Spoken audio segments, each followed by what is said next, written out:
Yuk, dukung UFIT TV dengan belanja di UFIT Store.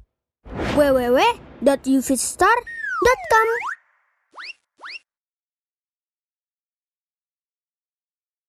Wa'tasimu bihablillahi jami'an wa la tafarraqu. Berpegang teguhlah kalian kepada tali Allah. Jangan kalian berpecah belah. Wadhkuru ni'matallah alaikum. Ingatlah nikmat Allah atas kalian. Idh kuntum a'da'a. Ketika kalian dahulunya saling bermusuhan. Fa'allafa baina qulubikum. Lalu Allah satukan di antara hati kalian. Fa'asbahtum bi ni'matihi ikhwana. Maka dengan nikmatnya kalian menjadi bersaudara. Wa kuntum ala syafa jurufin. Ala syafa hufratin minan nar. Dan kalian dahulunya berada di tepi jurang api neraka. Fa'anqadhakum minha. Lalu Allah selamatkan kalian darinya. Manusia awalnya berada dalam kejahilan. Bahkan Anda ketika lahir tidak tahu apa-apa. Allah yang mengajarkan kepada Anda pengetahuan. Allah yang memberikan hidayah. Allah yang mengilhamkan kepada Anda agar bisa berjalan. Bisa berbicara. Kemudian juga memberikan hidayah kepada hati Anda untuk beriman kepada Allah dan Rasulnya Muhammad sallallahu alaihi wasallam.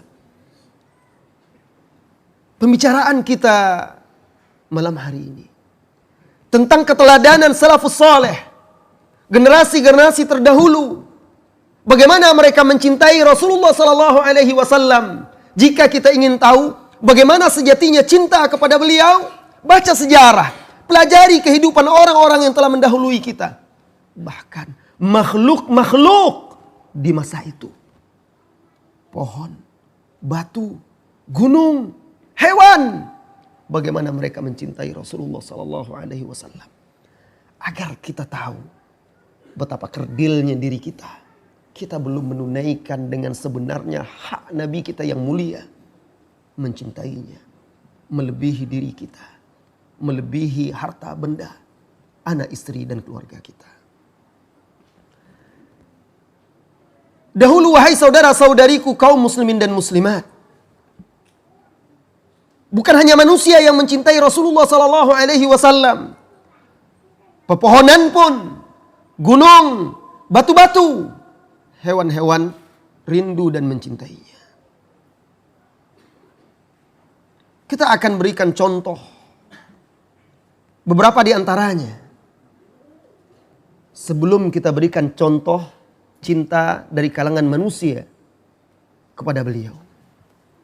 Yang pertama, pohon korma menangis karena rindu kepada Nabi Muhammad sallallahu alaihi wasallam. Anda saudaraku,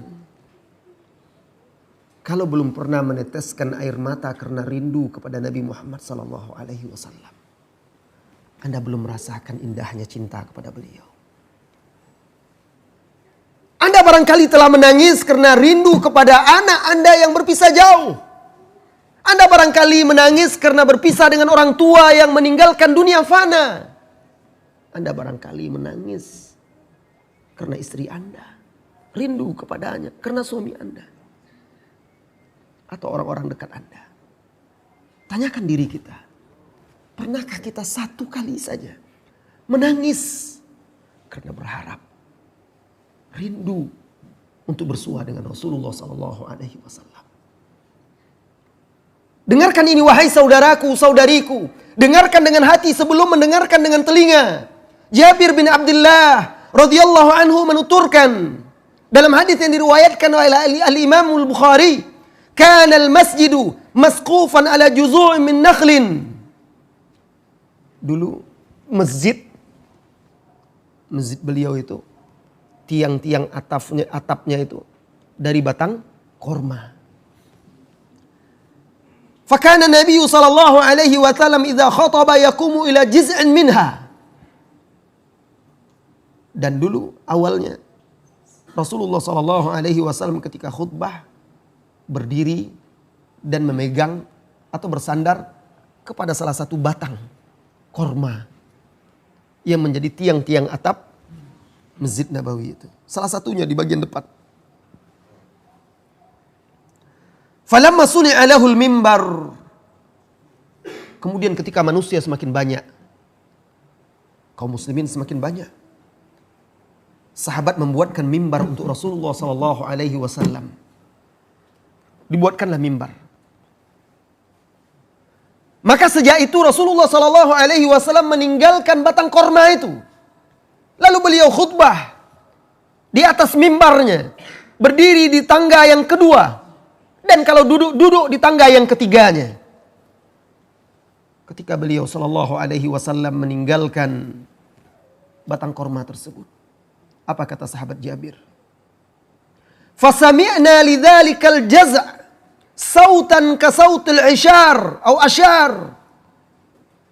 Maka kami mendengar suara pohon itu seperti anak kecil yang merintih, menangis. La ilaha illallah. Allah tunjukkan salah satu mukjizat Nabi Muhammad sallallahu alaihi wasallam di hadapan para sahabat. Pohon itu menangis, merintih seperti bayi menangis karena ditinggalkan oleh Rasulullah sallallahu alaihi wasallam.